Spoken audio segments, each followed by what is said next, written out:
Good morning, good afternoon, good day. Episode 110, April 20th, 2023. CEO Scriptures on You. Proverbs 6:10. You might sleep a little or take a little nap. You might even fold your hands and rest.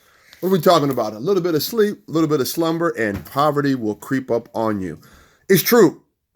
So far in the book, we're still talking about Wall Street, the shortest investment book ever, Wall Street Secrets for Making Every Dollar Count. And just like I started out, he's still harping on what? Saving for retirement. And my thought, my investment strategy is you are constantly investing for your future. He's about saving for this, saving for this, saving for this. And you see it, I got it highlighted. So this chapter, he's talking about, listen, if you are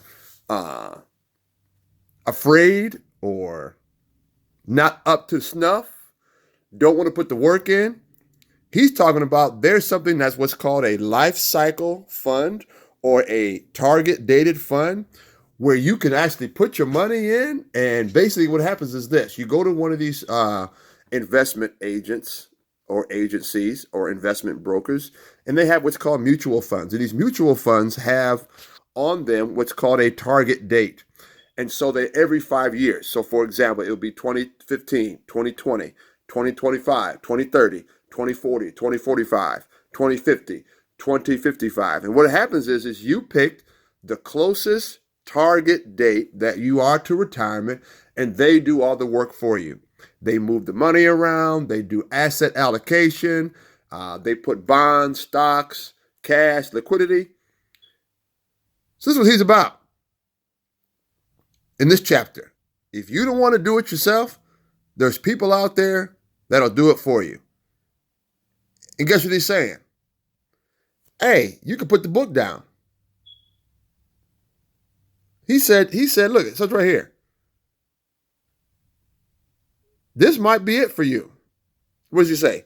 You may be already done with this book, The Case for Lifestyle Funds. So here we are, 30-something pages in. He's saying, listen, if you don't want to be about your own investments, you can go ahead and just do this and put the book away. Out of your hair, out of your mind, out of sight. You know how it is. I disagree. You have to think about death, and you have to think about your investments. I'm going to say it again. You got to think about your death, your end game, and you got to think about your investments. You have to invest for your own future. Okay? Listen to this. There will always be those who don't have the time, the patience, or confidence to explore and decide on their own best investment options. After all, who does your own dental work? Heck of an analogy, right?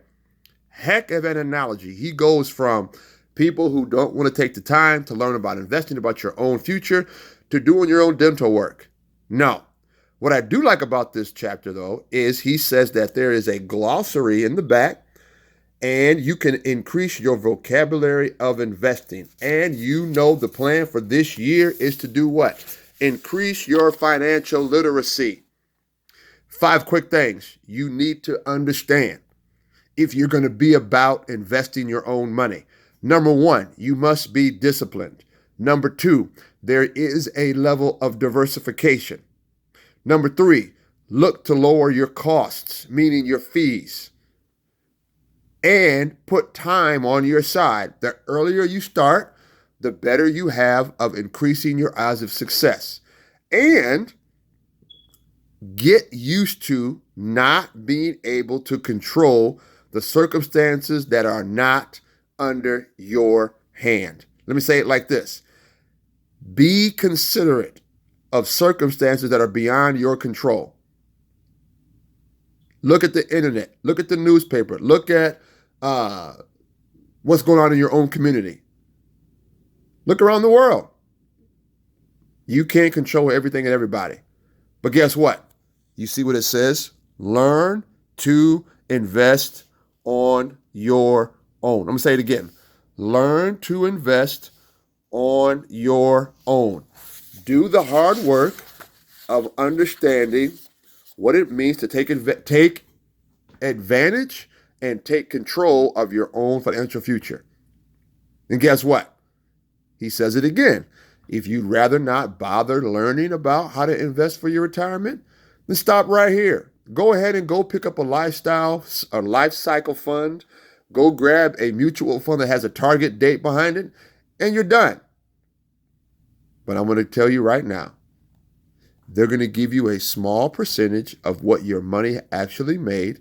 They're going to give you a little bit. So say you're 25 years old and you put in there XYZ every month, and at the end of your 25 years, 30 years, you have $500,000.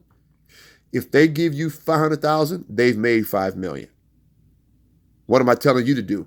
Go make your own $5 million over the course of 25, 30 years. I'm going to say it again. If you don't want to bother with learning how to invest, then go ahead. Give someone else your money. Let them make all the money and give you a small part of what you made for them. And yes, you'll have $500,000, $600,000, $700,000 at the end of 30 years, but they will make 10 times what they give you. Okay? Choose your alternative. You pick what you want. Okay? And we're done with this.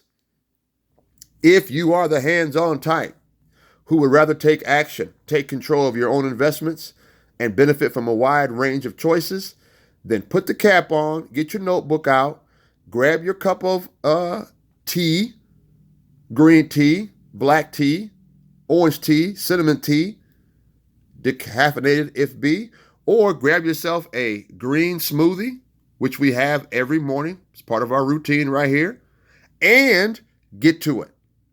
It's your man Earl. God bless you. God keep you. Episode 110, April 20th, 2023. You heard the scripture.